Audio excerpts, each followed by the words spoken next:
தமிழ் சொந்தங்களுக்கு அன்பு வணக்கம்.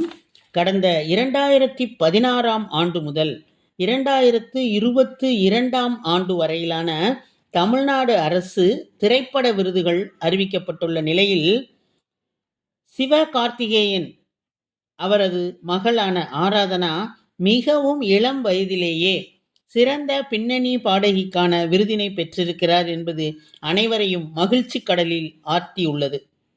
சின்னத்திரையிலிருந்து வெள்ளித்திரையில் ஒரு சில நடிகர்களும் நடிகைகளும் ஜொலித்து கொண்டுதான் இருக்கிறார்கள். அதில் ஒருவர்தான் சிவகார்த்திகேயன். இவரும் இவருடைய மகளான ஆராதனா இருவரும் இந்த நிகழ்ச்சியில் மேடையில் விருது பெற்ற நிகழ்ச்சியினை உங்களுடன் பகிர்ந்து கொள்வதில் மனம் மிக மகிழ்கிறது. மௌனத்தின் சப்தங்கள். ஆரம்ப காலத்தில் விஜய் டிவியில் போட்டியாளராக கலந்து கொண்ட சிவகார்த்திகேயன் பிறகு தொகுப்பாளராக மாறி இப்போது தமிழ் சினிமாவில் முன்னணி நடிகராக ஜொலித்து கொண்டிருக்கிறார். அடுத்த தளபதி இவர்தான் என்று ரசிகர்கள் கூறி வருகிறார்கள். அதை நிரூபிக்கும் வகையில்தான் சமீபத்தில் வெளியான கோட் திரைப்படத்தில் கூட நடிகர் விஜய் அவர்கள், எனக்கு வேறு வேலை இருக்கிறது, இனி இதை நீ பார்த்துக்கோ என்று துப்பாக்கியை கையில் கொடுத்து ரசிகர்களுக்கு மறைமுகமான ஒரு தகவலை தெரிவித்திருக்கிறார். காரணம், விஜய் தான் விரைவில் சினிமாவை விட்டு விலகி முழுமையாக அரசியலில் ஈடுபடப் போகிறேன் என்ற அறிவிப்பை ஏற்கனவே கொடுத்திருக்கிறார் என்பதை நாம் நினைத்து பார்க்க வேண்டும். நடிகர் சிவகார்த்திகேயன், ஆர்த்தி இவரது இந்த தம்பதியின் 3 குழந்தைகளில் மூத்த மகள் ஆராதனா. இது தந்தைக்கும் மகளுக்கும் இடையே உள்ள அன்பை, பாசத்தை, பரிவை பதிவு செய்யும் விதமாக இடம்பெற்றது. சென்னை கலைவாணர் அரங்கில் நடைபெற்ற விழாவில் துணை முதல்வர் உதயநிதி ஸ்டாலின் அவர்கள் ஆராதனாவிற்கு பரிசு வழங்கினார். நிகழ்ச்சியில் பேசிய துணை முதல்வர் உதயநிதி ஸ்டாலின் விருது தொடர்பான சர்ச்சைகளுக்கு பதில் அளிக்கும் விதமாக ஓய்வு பெற்ற நீதி அரசர் KPK வாசுகி அவர்களின் தலைமையில் தேர்வு குழுவினுடைய பரிந்துரைகளின் அடிப்படையில்தான் விருதுகள் அளிக்கப்பட்டுள்ளதாக அனைவருக்கும் விளக்கம் அளித்தார்.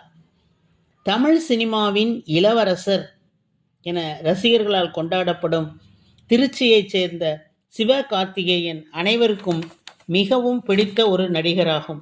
சிவகார்த்திகேயன் தன் மகளுக்கு தன்னுடைய மனைவி ஆர்த்தி மற்றும் தன்னுடைய அம்மா ராஜி, அப்பா தாஸ் ஆகியோரின் பெயர்களின் முதல் எழுத்தை சேர்த்து ஆராதனா என்று பெயர் சூட்டியுள்ளார் என்று அறியப்படுகிறது.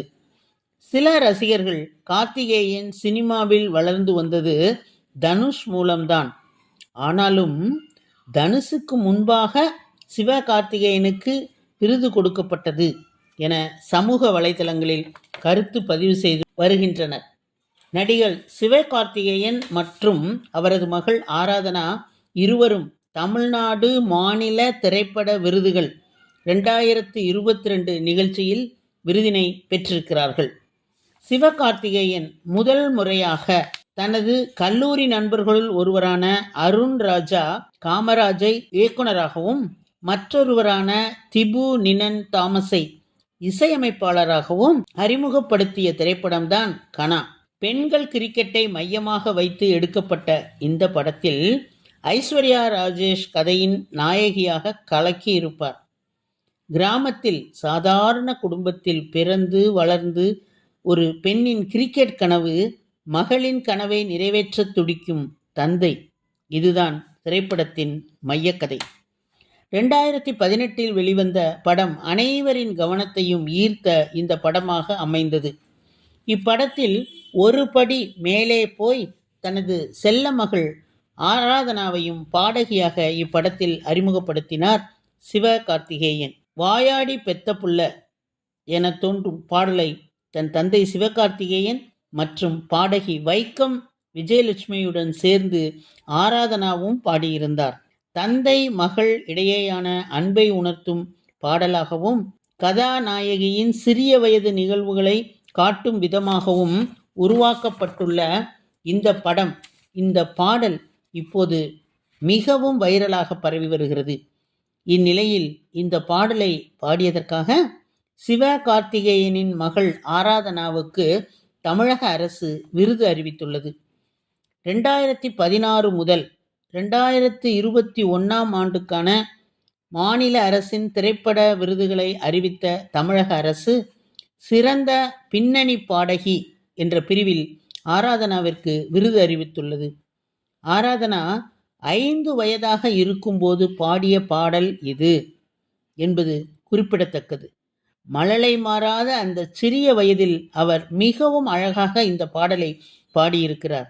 இதனை முதலில் கேட்ட சிவகார்த்திகேயன், என்னுடைய மகள்தான் என்னுடைய பரிசு, என்னுடைய மகள்தான் என்னுடைய கனவு, என்னுடைய பெருமை என்றெல்லாம் மகளை பாராட்டியிருக்கிறார். ஆனால் இப்போது குழந்தையாக பார்த்த ஆராதனா குட்டி ஹீரோயினாக மாறியிருக்கும் புகைப்படம் இணையத்தில் அதிகமான லைக்குகளை பெற்று வருகிறது என்பது குறிப்பிடத்தக்க செய்தியாகும். புலிக்கு பிறந்தது பூனையாகுமா என்று சொல்வது போல இவர் மிகவும் அழகாக இந்த பாடலை பாடி காட்டியிருக்கிறார். அதே போல மீன் குஞ்சுக்கு நீந்த கற்றுத்தர வேண்டுமா என்ன என்பது போல இவருடைய ஜீன்ஸிலேயே அந்த திறமை வந்திருக்கிறது என்பதுதான் நாம் அறிந்து கொண்ட உண்மை.